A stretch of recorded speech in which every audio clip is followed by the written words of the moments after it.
चेटी भवन्निखिल केटी कदम्बवनवाटी शूनाकि पटली कोटीरचारुतर कोटि मणिकिरणकोटि करम्बितपद पाटीरगन्धिकुच साटी कवित्वपरिपाटी मगाधे वसुत घोटी कुराधधिकधाटी मुदारमुखवीटी रसेन तनुता द्वैपायन प्रभृति स्यापायुधत्रिदिव सोपानधूलिचरण पापापह स्वमनु जापानुलीन जनतापनोद निपुणा नीपालय सुरभिधूपालक दुरितकूपादुदञ्चयतु मां रूपाधिकासिखरि भूपालवंशमणि दीपायिता भगवती याडीभिरात्मतनुतालीन कृत्प्रियक पाळीषु खेलति भवा व्याळीन कुल्यसितचूळीभराचरण धूलीलसन्मुनिगण याळीभृतिस्रवसि ताळीदळं वहति याळीकशोभितिलक साळीकरोतु मम काडी मनस्वपद नाटीकसेवनविधौ बालामृतां सुनिभफाल मनागरुणचेल नितम्बफलके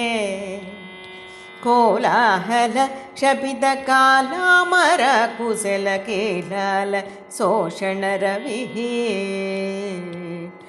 स्थूलाकुच जलदनीलकच कलितलीलकदम्बविपिने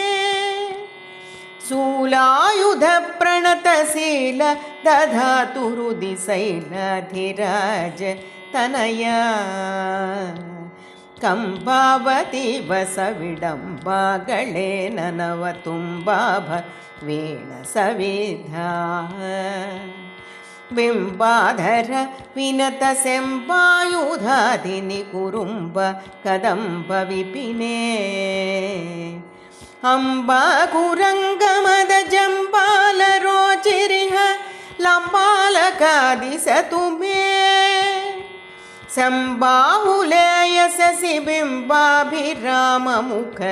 सम्बाधितस्तनभरा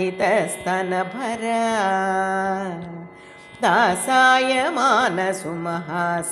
कदम्बवनवास कुसुम्भ सुमनोवास विपञ्चीकृतरसा विधूतमधु मासारविन्दमधुरा कासारसूनततिभासाभिरामतनु रासारसीत करुणा नासामणिप्रवरभास शिवातिमिरमास दयेदु परतिं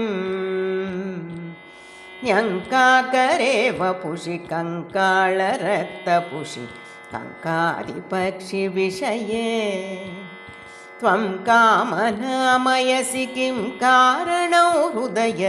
पङ्कारी मे हि गिरिजां शङ्काशिल निशितटङ्काय बाणपद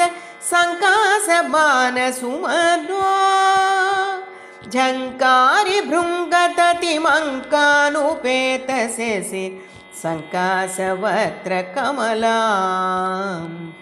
जम्भारि कुम्भि पृथुकुम्भापहासि कुच सम्भाव्यहारलतिका रम्भाकरीन्द्रकर दम्भापहोरुगति डिम्भानुरञ्जितपद शम्भाउदार परिरम्भाकुरत्पुलक दम्भानुरागपिसूना शम्भासुराभरणगुम्फ सदा दिशतु शुम्भासुरप्रहरणा दाक्षायणी धनुजशिक्षा विधौ विकृतदीक्षा मनोहरगुणा भिक्षासिनो नटनवीक्षा विनोदमुखि दक्षध्वर प्रहरण वीक्षां विधेहि मयि दक्ष स्वकीयजनपक्ष विपक्षविमुखी यक्षे ससेवितनिरक्षेपशक्तिजय लक्ष्म्यावधान कलना वन्दारुलोकवरसन्दायिनी विमल कुन्दावदातरदना बृन्दार बृन्दमणि बृन्दारविन्द बकरन्दाभिषिक्त चरण मन्दानिल कलितमन्दारदामभिरमन्दाभिराम मकुट मन्दाकिनी जवनभिन्दान वाचमरविन्दासन दिशतु मे यत्रासयो लगति तत्रा गजा वसतु कुत्रापि निस्तुलसुखा सूत्रामकालमुखसत्रासक प्रकर सूत्राणकारि चरणा छत्रानिल तिरयपत्राभिरामगुण मित्रामरी समवधू कुत्रासहीनमणिचित्राकृतिस्फुरित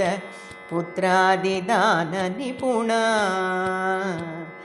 कूलातिगामि भयतूलावळि ज्वलन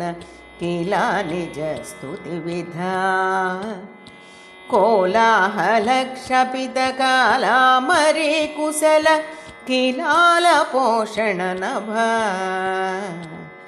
स्थूलाकुच जलदनीलकच कलित लीलाकदम्बविपिने शूलायुधप्रणतिशील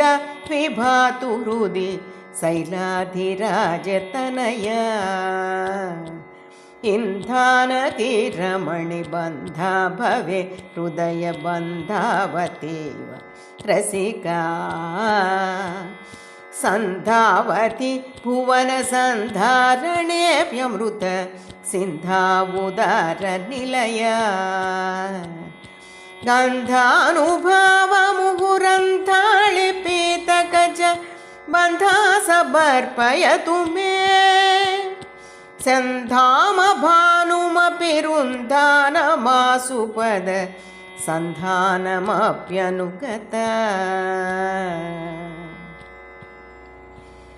इति महाकवि कालिदासकृतदेवी अश्वधाटिस्तोत्रम्।